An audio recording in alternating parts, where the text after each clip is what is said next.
السلام علیکم YouTube family, کیسے ہیں آپ سب لوگ؟ امید کرتی ہوں سب لوگ خیریت سے ہوں گے۔ آج کی ہماری ویڈیو ہے قصہ ہاروت و ماروت کے متعلق۔ امید کرتی ہوں کہ آپ اس ویڈیو کو صدقہ جاریہ کی نیت سے شیئر کریں گے۔ احمد اور ابن حبان نے اپنی کتاب میں حضرت ابن عمر رضی اللہ تعالیٰ عنہما سے روایت کی ہے کہ انہوں نے حضور اکرم صلی اللہ علیہ وآلہ وسلم کو یہ فرماتے سنا ہے کہ جب آدم علیہ السلام کو زمین پر اتارا گیا تو فرشتوں نے کہا، اے رب، تو زمین پر اس شخص کو اپنا خلیفہ بنا کر بھیج رہا ہے جو فساد کرے گا اور خون بہائے گا۔ ہم تیری حمد کے ساتھ تسبیح کرتے ہیں اور تیری پاکی بیان کرتے ہیں، لہٰذا ہم اس منصب کے سب سے زیادہ مستحق ہیں۔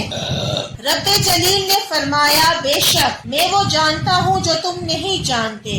انہوں نے عرض کی، اے اللہ، ہم تیری بنی آدم سے زیادہ اطاعت کرتے ہیں۔ اللہ تعالیٰ نے فرمایا، تم میں سے 2 فرشتے آئے تاکہ ہم دیکھیں کہ وہ کیسا عمل کرتے ہیں۔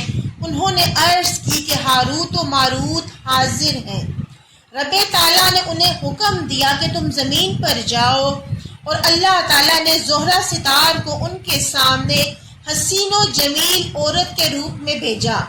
وہ دونوں اس کے ہاں آئے اور اس سے رفاقت کا سوال کیا، مگر اس نے انکار کر دیا اور کہا، باخدا اس وقت تک نہیں جب تک تم دونوں یہ کلمہ شرک نہ کہو۔ انہوں نے کہا، باخدا ہم کبھی بھی اللہ تعالیٰ کے ساتھ شریک نہیں ٹھہرائیں گے۔ چنانچہ وہ عورت ان کے پاس سے اٹھ کر چلی گئی، اور جب واپس آئی تو وہ بچہ اٹھائے ہوئے تھی۔ انہوں نے اس سے پھر وہی سوال کیا، مگر اس نے کہا، باخدا اس وقت تک نہیں جب تک تم دونوں اس بچے کو قتل نہ کرو۔ انہوں نے کہا، باخدا ہم کبھی بھی اسے قتل نہیں کریں گے۔ پھر وہ شراب کا پیالہ لے کر لوٹی، اور ان دونوں نے اسے دیکھ کر پھر وہی سوال دہرایا۔ عورت نے کہا، باخدا اس وقت تک نہیں جب تک تم یہ شراب نہ پی لو۔ چنانچہ انہوں نے شراب پی اور نشے کی حالت میں اس عورت سے جمع کیا اور بچے کو قتل کر دیا۔ اور جب ان کا نشہ اترا تو عورت نے کہا، باخدا تم نے ایسا کوئی کام نہیں چھوڑا جس کے کرنے سے تم نے انکار کر دیا تھا۔ نشے کی حالت میں تم سب کام کر گزرے۔ تب انہیں دنیاوی عذاب اور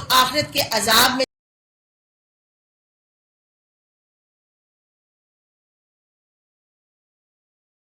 دنیاوی عذاب کو پسند کر لیا۔ حضرت ام سلمہ رضی اللہ تعالیٰ عنہما فرماتی ہے کہ میری بیٹی بیمار ہو گئی تو میں نے پیالے میں نبیذ بنائی۔ حضور اکرم صلی اللہ علیہ وآلہ وسلم میرے ہاں تشریف لائے تو وہ ابل رہی تھی۔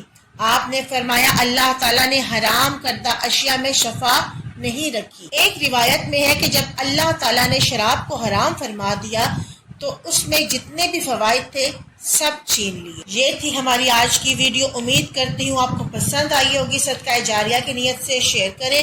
پھر ملتی ہوں آپ سے نئی ویڈیو میں۔ اللہ حافظ۔